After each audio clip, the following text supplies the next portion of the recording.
नमस्कार, आप देख रहे हैं देवभूमि। आपके साथ मैं दीपिका सिंह। करते हैं खबरों की शुरुआत।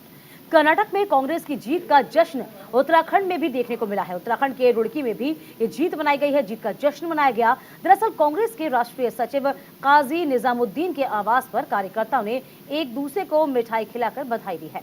काजी निजामुद्दीन को कर्नाटक चुनाव में प्रेषक बनाया गया था। कर्नाटक में कांग्रेस की जीत के बाद काजी निजामुद्दीन ने कहा कि लोग अब बीजेपी की धार्मिक भावनाओं के झांसे में ऊब चुके हैं और कर्नाटक से लोगों के विकास को लेकर वोट दिया है। साथ ही उन्होंने कहा कि बीजेपी की सरकार ने लोगों को केवल लूटने का काम किया और आगे भी कई राज्यों में चुनाव होने हैं, वहां कांग्रेस की सरकार बनेगी। ये देश लोकतंत्र और संविधान से चलता है और आगे भी चलेगा। कांग्रेस पूर्ण बहुमत के साथ देश में भी अपनी सरकार बनाएगी। देखिए, तस्वीरें आप देख पा रहे हैं किस तरीके से रुड़की में काजी मोहम्मद का जो आवास है वहां लोग पहुंचे हैं, उनको मिठाई खिला रहे हैं, एक दूसरे में खुशी की लहर देखी जा रही है। काजी निजामुद्दीन का ये आवास है जहां पर जश्न की तस्वीरें साफ तौर पर सामने आ रही हैं। तो पर्यवेक्षक बनाए गए थे यहां पर और इसी को लेकर काजी निजामुद्दीन बेहद खुश नजर आ रहे हैं।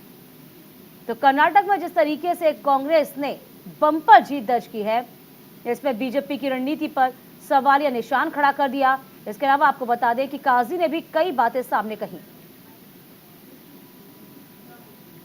बढ़ेंगे आगे। बात देहरादून की होगी, जहां उत्तराखंड श्री अन्न मिलेट उत्सव का आयोजन किया गया है। पहाड़ी उत्पादों को बढ़ावा दे रही है प्रदेश सरकार। सर्वे ऑफ इंडिया स्टेडियम में कार्यक्रम का आयोजन आज किया जा रहा है। तो फिलहाल ये बड़ी खबर बता रहे हैं, उत्तराखंड की श्री अन्न मिलेट महोत्सव का आयोजन, यानी कि साफ तौर पर मोटे अनाज को लेकर प्रोत्साहन की बात सामने आ रही है। मोटा अनाज किस तरीके से स्वास्थ्य के लिए बेहद लाभदायक है। सर्वे ऑफ इंडिया स्टेडियम में इस कार्यक्रम का आयोजन किया गया है। तो उत्तराखंड श्री अन्न मिलेट महोत्सव का आयोजन आज से शुरू हो रहा है। पहाड़ी उत्पादों को प्रदेश सरकार बढ़ावा दे रही है।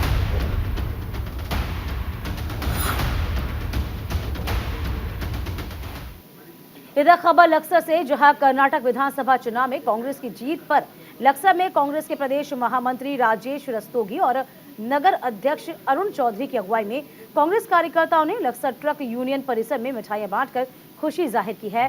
वहीं कांग्रेस कार्यकर्ताओं ने जोरदार नारेबाजी की है। कांग्रेस की जीत पर लक्सर ट्रक यूनियन पर आयोजित कांग्रेस में बैठक में वक्ताओं ने कहा कि बीजेपी की भ्रष्टाचार को सरकार को पछाड़ते हुए कांग्रेस ने बड़ी जीत दर्ज की है। साथ ही कहा कि राहुल गांधी का करिश्मा है और 2024 में राहुल गांधी देश में प्रधानमंत्री बनेंगे। साथ ही कहा कि अब देश की जनता भ्रष्टाचारी बीजेपी सरकार के प्रपंच को पूरी तरह से समझ चुकी है, इसीलिए जनता ने बीजेपी को उसके लिए नतीजा दिया है। राहुल गांधी की भारत जोड़ो यात्रा से कितना प्रभावित हुआ और राहुल गांधी की यात्रा जिंदाबाद जिंदाबाद, महिला सेवा दल जिंदाबाद जिंदाबाद जिंदाबाद, बेटा जिंदाबाद, अरुण चौधरी जिंदाबाद जिंदाबाद। मैं राहुल गांधी की भारत जोड़ो यात्रा से कितना प्रभावित हुआ और राहुल गांधी की यात्रा जिंदाबाद जिंदाबाद, महिला सेवा दल जिंदाबाद जिंदाबाद जिंदाबाद, बेटा जिंदाबाद, अरुण चौधरी जिंदाबाद जिंदाबाद। मैं राहुल गांधी की भारत जोड़ो यात्रा से कितना प्रभावित हुआ और राहुल गांधी की यात्रा जिंदाबाद जिंदाबाद, महिला सेवा दल जिंदाबाद जिंदाबाद जिंदाबाद, बेटा जिंदाबाद, अरुण चौधरी जिंदाबाद जिंदाबाद। कर्नाटक विधानसभा चुनाव में कांग्रेस को बहुमत मिलने के बाद देश भर में कांग्रेस कार्यकर्ताओं में उत्साह देखने को मिल रहा है। हरिद्वार के बहादुराबाद में कांग्रेस के समर्थन में कांग्रेस कार्यकर्ताओं ने ढोल नगाड़े बजाकर जश्न मनाया है। वहीं इस मौके पर हरिद्वार पहुंचे पूर्व कैबिनेट मंत्री हरक सिंह रावत ने कहा कि कर्नाटक में कांग्रेस की जीत से देश में हर एक राज्य के लोगों को नई ऊर्जा मिलेगी। अभी तो कांग्रेस ने कर्नाटक में जीत की शुरुआत की है। आने वाले वक्त में विधानसभा और लोकसभा चुनाव में उत्तराखंड समेत हिंदुस्तान के हर राज्य में कांग्रेस जीत हासिल करेगी। इससे पहले उन्होंने बोंगला स्थित नवनिर्मित शनि मंदिर के भंडारे में प्रसाद ग्रहण किया। साथ ही उन्होंने कहा कि कश्मीर से कन्याकुमारी तक भारत जोड़ो यात्रा की गई है। भारत जोड़ो यात्रा का सही मायने में कर्नाटक का चुनाव परिणाम है।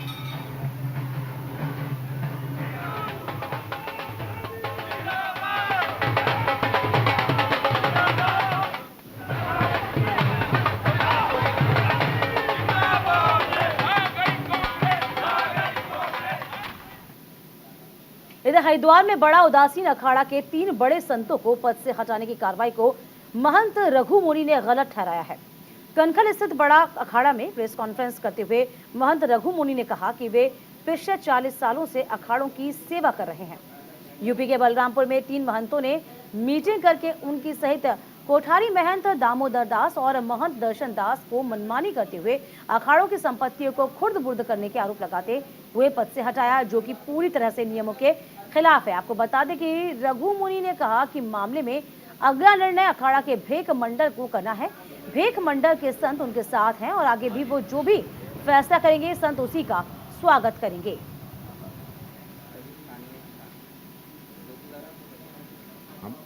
और ऐसी कोई नहीं कि कोई बहुमत से 3 महंत मिलके किसी को हटा दे। मेरे साथ बड़ा अन्याय हुआ। 3 महंत मिलके जो मेरे साथ किया, कोठारी दामोदर दास जी के साथ और हमारे सचिव के साथ, तो इन लोगों ने संविधान के खिलाफ किए हैं। श्री महंत महेश्वर दास, महंत दुर्गादास और महंत अद्वैतानंद जी, इन लोगों ने जो भी कार्य किया संविधान के खिलाफ किया है। और मैं आप भेष भगवान जल्दी निर्णय करेंगे और मेरे साथ पूरा भेष है इस समय, इसलिए मैं कुछ ज़्यादा नहीं कह रहा हूँ।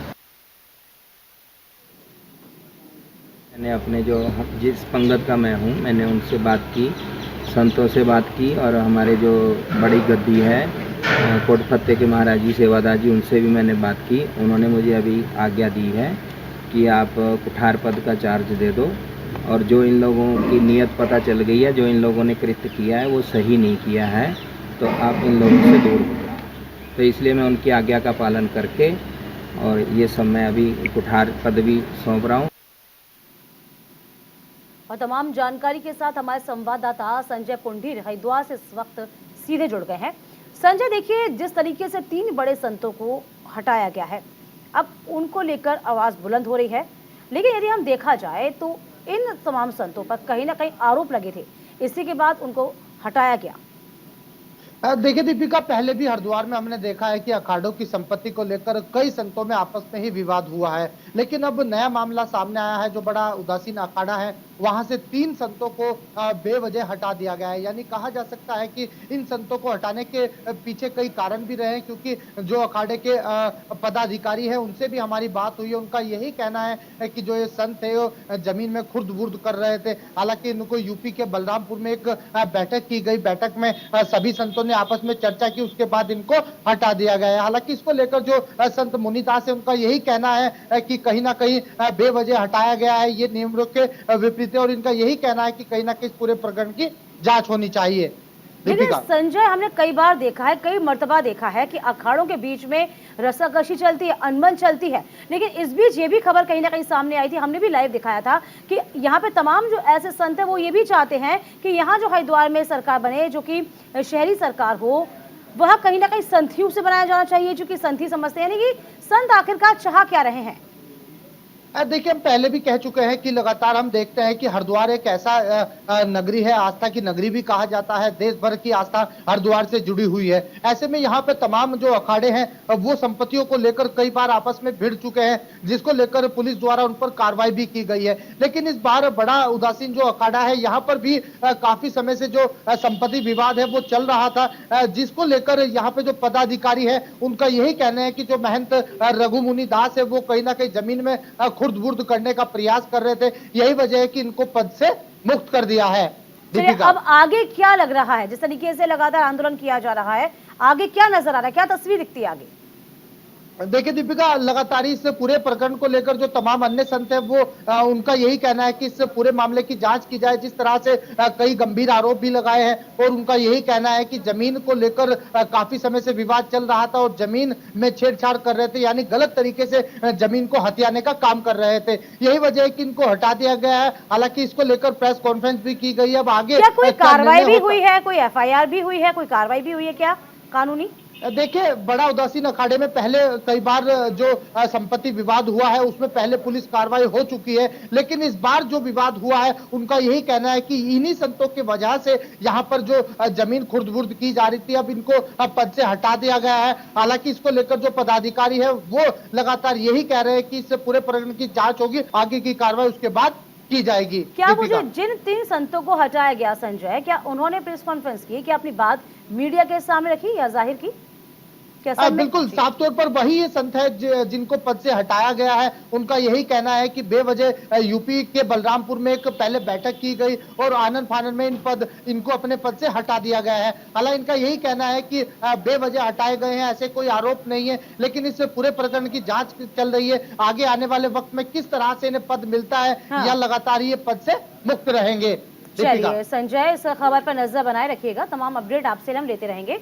चलिए बढ़ेंगे खबरों में आगे। हरिद्वार के अलालपुर में सौगात के लगभग 50 से 60 सागौन के लगभग 50 से 60 पेड़ों को काटकर वन विभाग को चूना लगाया जा रहा है। इधर वन विभाग रेंजर दिनेश प्रसाद नोजियाल ने बताया है कि सुबह लगभग 9:45 पर इस बाबत जानकारी मिली थी। लावलपुर इलाके में सागौन के पेड़ के साथ साथ पॉपुलर, लिप्स्टिस और शीशम के पेड़ भी काटे जा रहे हैं। इधर जानकारी देते हुए बताया गया है कि वन विभाग की टीम ने मौके पर पहुंचकर ट्रैक्टर ट्रॉली को सीज किया है। ये भी बता दें कि दिनेश प्रसाद नोजियाल ने बताया कि वन विभाग ने किसानों को पेड़ काटने की अनुमति नहीं दी। साथ ही सभी अभिलेखों की जांच लगातार की जा रही है और जांच के बाद कार्रवाई की जाएगी। आज सुबह लगभग 9:45 के आसपास हमारे पास सूचना आई और ये अलावलपुर है, ये पथरी क्षेत्र में पड़ता है। यहाँ पे एक किसान ने अपने खेत में लगभग कुछ 50 से 60 पेड़ों की आई, जिसमें कि कुछ तो इसके यूकेलिप्टिस के हैं, कुछ उसमें पॉपुलर के हैं, कुछ उसमें शीशम के पेड़ हैं। हमारी तरफ से तुरंत टीम वहाँ भेज दी गई है। मौके पे हमने एक ट्रैक्टर ट्रॉली को सीज कर दिया गया है और समस्त प्रकाश के अभिलेखों की वहाँ पे जांच की जा रही है। किसी भी तरह की हमारी तरफ से कोई परमिशन उसको नहीं दी गई है। समस्त प्रकाश जो है, अगर उनके द्वारा जितने भी इसमें अभिवहन किया गया है सब गलत तरीके से किया गया है और हमारी तरफ से उस पर बिल्कुल सख्त कार्रवाई की जाए। तो उनमें हम वृक्ष संरक्षण अधिनियम के तहत कार्रवाई करते हैं और इसमें सबसे पहले ये है कि ये माल गया किधर, कितने उसमें पेड़ कटे हैं, इसका भी पूरी हमारी तरफ से तहकीकात की जा रही है। मेरे द्वारा जांच वन दरोगा महावीर को दे दी गई है, वो अभी फील्ड में ही हैं। इसमें बल्कि जो प्रकाश है उसके भी अभी हमारी टीम जा रही है, उनको प्रकाश में बरामद करना है। तो जिस तरह के जितने भी इसमें पेड़ कटे होंगे उनकी पूरी रिपोर्ट मेरे पास आ जाएगी, उसके अकॉर्डिंग उन पर सख्त से सख्त कार्रवाई की। और तमाम जानकारी के साथ संजय पुंडीर लगातार हरिद्वार से हमारे साथ जुड़े हुए हैं। संजय देखिए, ये बहुमूल्य पेड़ हैं जिनकी कटाई लगातार जारी है। हालांकि अब यहाँ पर पूरे मामले को संज्ञान में लिया गया है। यहाँ पर तमाम ट्रैक्टर ट्रॉली को जब्त कर लिया गया, जो कि भारी मात्रा में इस तरह के जो कीमती पेड़ हैं उससे भरी हुई। लेकिन संजय, ये कोई पहली मर्तबा तो हुआ नहीं है, इससे पहले भी लगातार बहुमूल्य पेड़ों की कटाई होती रही है। तब इस मामले पर संज्ञान क्यों नहीं लिया गया? तब सख्ती क्यों नहीं बरती जा रही थी? तब ढील क्यों थी संजय? कि दीपिका, लंबे समय से हम देखते हैं कि हरिद्वार जिला एक ऐसा है, यहाँ पर जो वन माफिया है वो पूरी तरह सक्रिय नजर आ रहे हैं। हालांकि समय समय पर जो वन अधिकारी है वो कार्रवाई भी करते हैं, लेकिन बावजूद उसके जो वन माफिया है वो मनमाने तरीके से पेड़ों को काटते हैं, यानी जहां मन आया उनका पेड़ों को काट दिया। ताजा मामला भी हरिद्वार का ही है, जहां पर आप देख सकते हैं ग्रामीण क्षेत्र में अलावलपुर एक गाँव पड़ता है, वहां पर वन माफियाओं द्वारा 30 से 40 पेड़ काट दिए गए हैं। हालांकि इस पूरे प्रकरण की जो अभी वन अधिकारी है वो जांच कर रहे हैं और जांच के बाद आगे की कार्रवाई की जाएगी। लेकिन जिस तरह से आप अभी जिक्र कर रहे थे, समय समय पर वन काटे जाते हैं, लेकिन जो वन अधिकारी है वो खाना पूर्ति के लिए कार्रवाई तो करती है, लेकिन वन माफिया भी देखी जाती है, क्योंकि वन माफिया जो है हमेशा से सक्रिय नजर आते हैं। वन विभाग हमेशा यही कहता है, तमाम अधिकारी यही कहते हैं कि आगे जांच की जाएगी, तफ्तीश की जाएगी। क्या कुछ साठगांठ नजर आती है क्या आपको संजय? देखिए, लगातार हम कहते हैं कि जो वन माफिया सक्रिय होते हैं उसमें जो वन विभाग होता है वो भले ही वनों को से रोकने के लिए लाख दावे कर ले, लेकिन जमीनी हकीकत कुछ और ही दिखाई देती है। यानी कहा जा सकता है कि जब पेड़ कटते हैं, जब वन अधिकारी यहाँ पर नहीं पहुंचते हैं, हालांकि रविवार और सैटरडे के दिन इस तरह से यहाँ पर पेड़ काटे जाते हैं, जिस दिन अधिकारियों की छुट्टी होती है उस दिन यहाँ पर जो वन माफिया होते हैं वो सक्रिय हो जाते हैं। ये कहना जरूरी होगा कि वन जो अधिकारी है उनकी मिलीभगत इस पूरे प्रकरण में होती है, क्योंकि हम देखते हैं कि समय समय पर कार्रवाई के दावे किए जाते हैं, लेकिन जो वन माफिया होते हैं वो आए दिन सक्रिय होते नजर आ रहे हैं। लेकिन इन तमाम चीजों को देखें संजय, तो कहीं ना कहीं राजस्व का नुकसान हो रहा है, राज्य को नुकसान हो रहा है, शहर को नुकसान हो रहा है। इसकी भरपाई कौन करेगा? देखिए लगातार ही वन अधिकारी तमाम बड़े बड़े वायदे करते हैं कि वनों को रोकने के लिए हमारी तमाम टीमें लगी है, क्योंकि हम देखते हैं कि हरिद्वार एक ऐसा जिला है वो जगह जगह वनों से घिरा हुआ है। आबादी वाले क्षेत्र में भी जो बहुमूल्य पेड़ होते हैं वो खड़े रहते हैं। ठीक है, हालांकि देखिए एक या संजय दो संजय की संजय हम लगातार देख रहे हैं क्या अभी तक, चलिए हम पहले से जोड़ें, अभी की भी बात कर लेते हैं। अभी तो ट्रैक्टर ट्रॉली जब्त की गई है, हम तमाम तस्वीरें भी तमाम दर्शकों को दिखा रहे हैं। क्या अभी कोई कार्रवाई हो पाई है? किसी को गिरफ्तार किया गया, किसी को पकड़ा गया अभी वन विभाग के द्वारा? ये बताइए।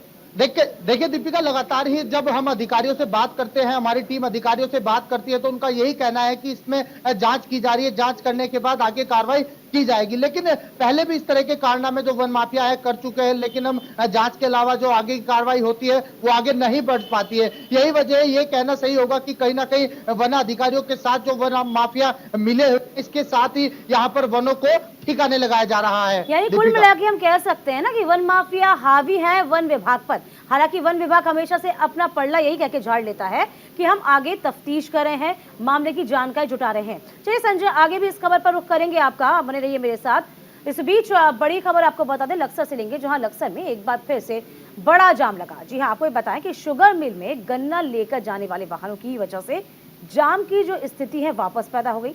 ये भी बता दें कि गन्ना लदे वाहनों के कारण सड़कों पर आए दिन लोग बेहद परेशान होते हैं, उनको सामना करना पड़ता है। वहीं स्थानीय लोग और खास तौर पर स्थानीय दुकानदार ही जाम के कारण काफी परेशान होते नजर आ रहे हैं। तो देखिए वो ट्रैक्टर ट्रॉलीज भी दिखा रहे हैं आपको, जो लगातार भारी संख्या में इस वक्त गन्नों से पटी पड़ी हैं।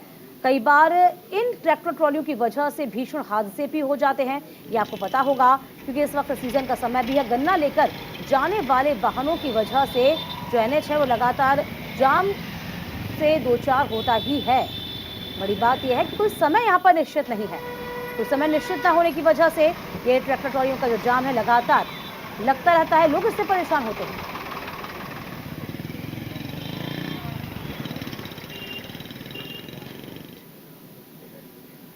इधर चमोली में हेमकुंड साहिब की यात्रा शुरू होने से पहले ही जिलाधिकारी हिमांशु खुराना ने स्थलीय निरीक्षण किया है। अधिकारियों को यात्रा शुरू होने से पहले भी व्यवस्थाओं को दुरुस्त और सुचारू करने के निर्देश जारी किए गए थे। आपको बता दें कि हेमकुंड साहिब गुरुद्वारे में अभी करीब 8 फीट बर्फ जमी हुई है और यहाँ लक्ष्मण मंदिर और हेमकुंड सरोवर भी पूरी तरह से बर्फ से ढका है। श्री हेमकुंड साहिब के कपाट 20 मई को खोलेंगे। इस दौरान जिलाधिकारी ने यात्रा से जुड़ी तमाम व्यवस्थाओं का जायजा लेते हुए श्री हेमकुंड साहिब की यात्रा को सुखद और जरूरी बनाने के निर्देश जारी किए हैं।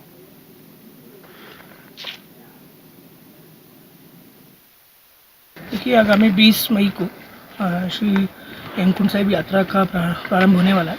तो सभी हमारे जो जनपद स्तरीय अधिकारी हैं, चाहे वो जल संस्थान है, विद्युत विभाग है और साफ़ सफाई के लिए सुलभ है, ADC है, सभी के साथ संयुक्त रूप से पूरी यात्रा मार्ग का निरीक्षण किया गया और हेमकुंड साहिब के दरबार तक हम लोग गए और जो भी कमियां पाई गई हैं, चाहे वो सड़क से संबंधित है या पेयजल से संबंधित है या फिर नेटवर्क से संबंधित है, उसमें संबंधित जो अधिकारी हैं उनको यात्रा से पूर्व सारी व्यवस्थाएं सुचारू करने के लिए निर्देशित किया गया।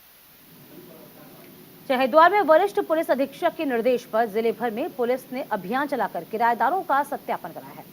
सिडकुल, रानीपुर, ज्वालापुर, कनखल, हरिद्वार थाने की पुलिस ने अपने अपने क्षेत्र में अभियान चलाया है। वहीं इस दौरान सैकड़ों किराएदारों का सत्यापन किया गया। साथ ही बिना सत्यापन किराएदारों को रखने वाले मकान मालिक को नोटिस जारी किया गया है, चेतावनी दी गई है।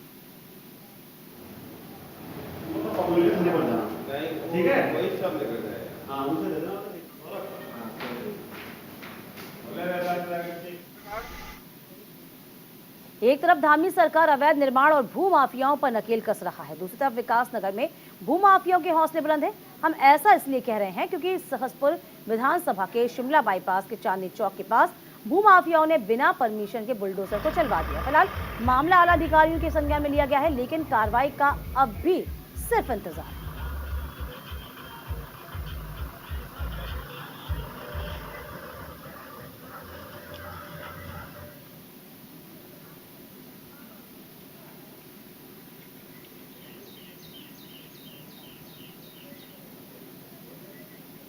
और इसी के साथ देवभूमि में अभी के लिए बस इतना ही। वक्त छोटे से ब्रेक का, ब्रेक के उस पार भी खबरों का सिलसिला लगातार जारी।